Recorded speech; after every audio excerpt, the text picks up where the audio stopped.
There's been songs written about Tennessee whiskey. Jack Daniel's is one of the largest distilleries in the world.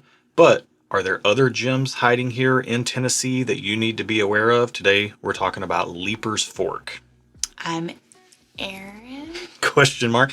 I'm Ron Burgundy. Welcome to Stuff and Whiskey. I'm Erin. There we go. I was like, I'm forgetting something. Nailed it. Nailed it. I'm Josh. Thanks for joining us where we talk about whiskey and whatever other stuff comes up like Anchorman quotes. But today we're going to talk about some Leiper's Fork. So we'll talk about this distillery, our experience with them, because we are located in Nashville, Tennessee, closer to Leiper's Fork than even Jack Daniel's, where we live. But let's get into this first glass and see what we're working with. So, cheers. Whoa, it smells like alcohol candy. Yeah. Like if you could candy alcohol, you know, you like candied pecans, like candied alcohol. That's what this smells like. Now, I agree with that, and I'm going to say something, and I don't know if it's offensive or not. Okay. So I don't mean any offense by it. But yes, but like candy you would buy in an Amish store. Like I don't know all the Amish rules and regulations. Okay, but what does that mean when you say that? Like Why is it old-timey. old-timey candy? Okay. Yeah. It doesn't smell modern necessarily. Like Okay, no, I see what you mean. It doesn't smell modern.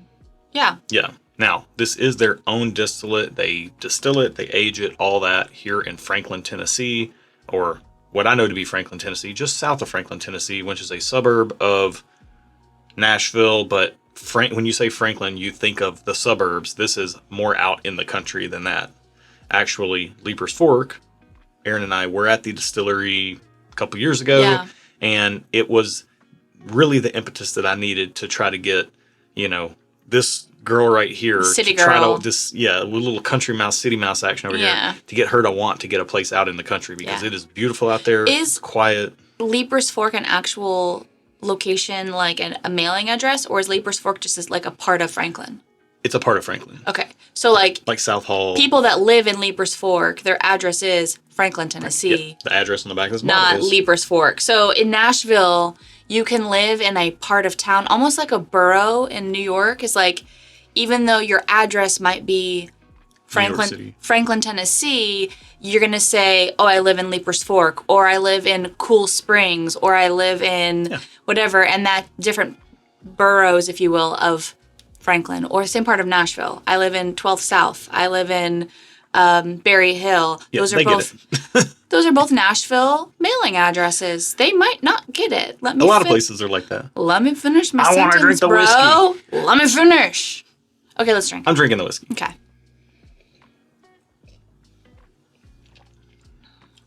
Also, not everywhere's like that. Nashville is very unique in that way. I mean, it's pretty good.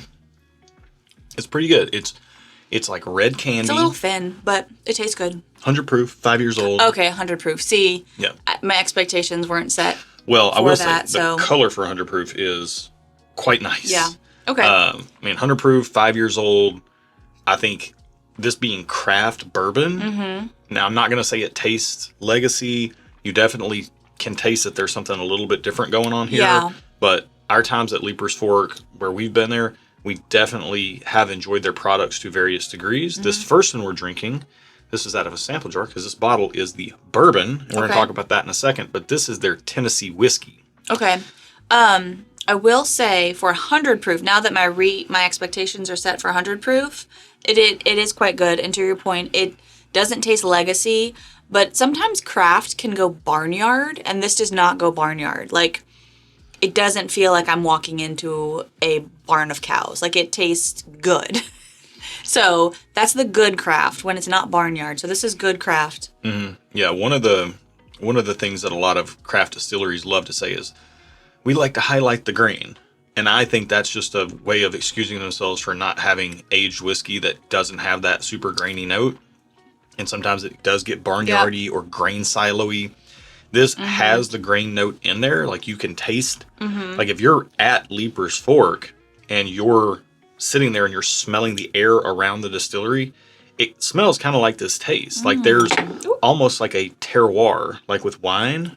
What's that? It's What's like a fancy word? it's like the taste of the earth Oh, okay. around like where the grapes are grown. Oh, okay. This whiskey has a element of grain to it, but it's not a grain forward element. It's just kind of in the background. And it's not used as an excuse for serving poor whiskey. It's actually highlighting the good part of the grain. Yeah. And this is their Tennessee whiskey, which means it's been charcoal mellowed. Okay. So that's what that is. But let's get into the second glass. This is their bourbon, not charcoal mellowed. That's what's in here? Yes, this is the bourbon, although this was out of a sample jar, also from Steve Scott. But we have this bottle from Michael Schneider. Okay. So we got some Leiper's Fork in the house. Oh, wow. This smells like caramel. Or caramel, however you say it. I always second guess myself because now that we're on the internet, I never. How do you normally say it? I don't know how I say it. Caramel. Okay. Look, I will say there's a surprising fact about both of these pours that we're going to get to in a minute. Okay. But first, I want to get this on the nose. And I do agree that the difference here is the first glass being like red fruit, second glass being much more caramel forward. So Tennessee whiskey highlighting the red fruitiness. So if you like that in your pour, maybe you want to consider that. The bourbon highlighting a little bit more of what you would consider to be typical bourbon flavors like caramel, vanilla, oak. Yeah, and also that little bit of terroir is coming through here in the nose. So on the palate.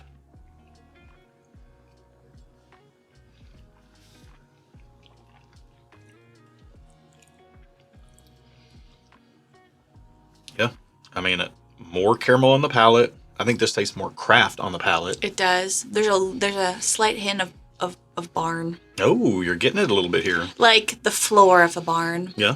Not full barn, but like you've stepped into like the straw dirt floor. I like the straw note. I do like the straw note. You know, there's always like straw and dirt mixed together. Yeah, and then you get the barn wood around you. Yeah. Yeah, I would say between these two, it's not necessarily. Oh, go ahead. I do like the Tennessee whiskey better on first blush, which is rare for me to say. I usually tend to like bourbon profiles. I think it's subtle. The barn is subtle, and so if that's not something that you're sensitive to, you might actually even appreciate it. For me, I'm pretty sensitive in like the negative way to it.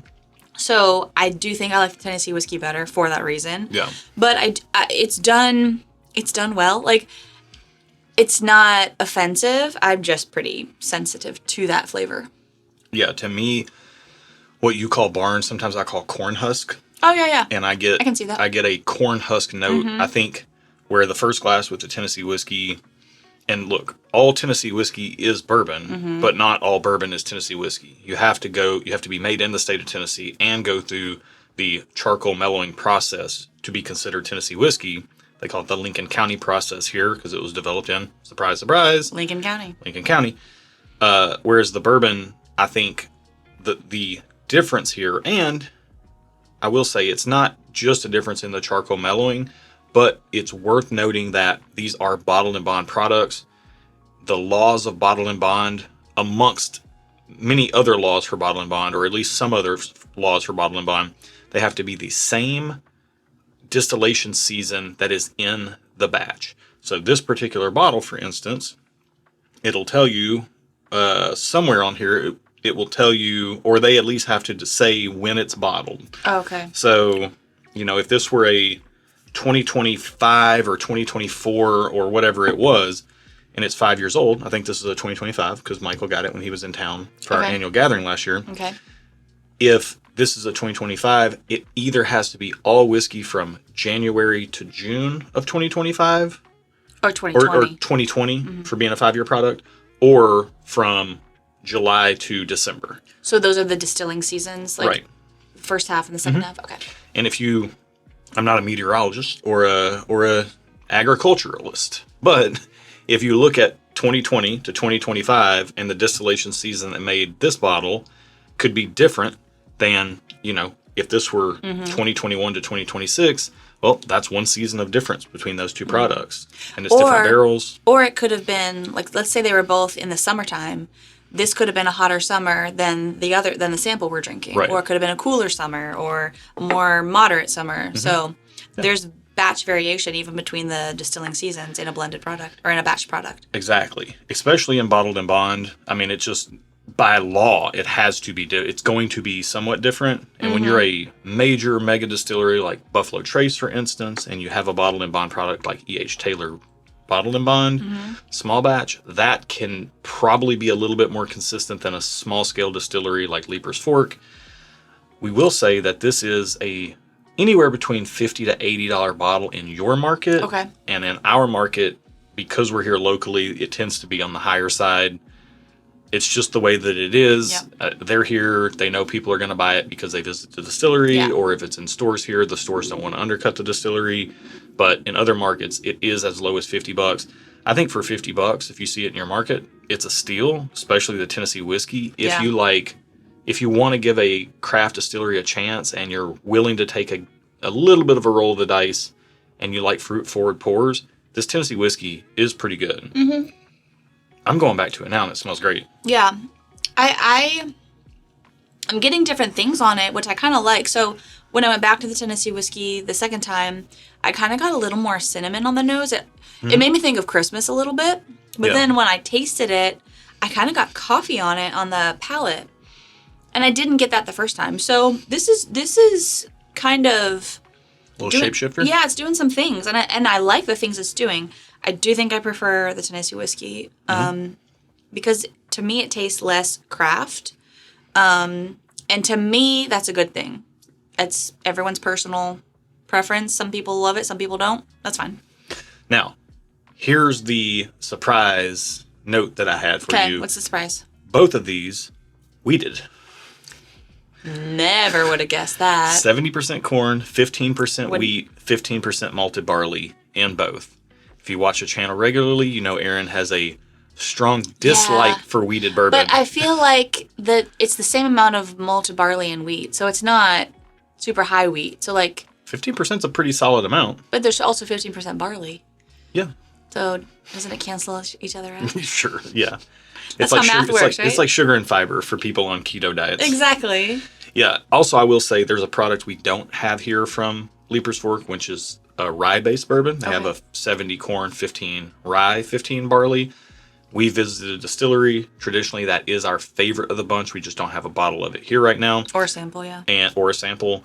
And they also have some cask strength offerings. They do barrel picks there for select crews.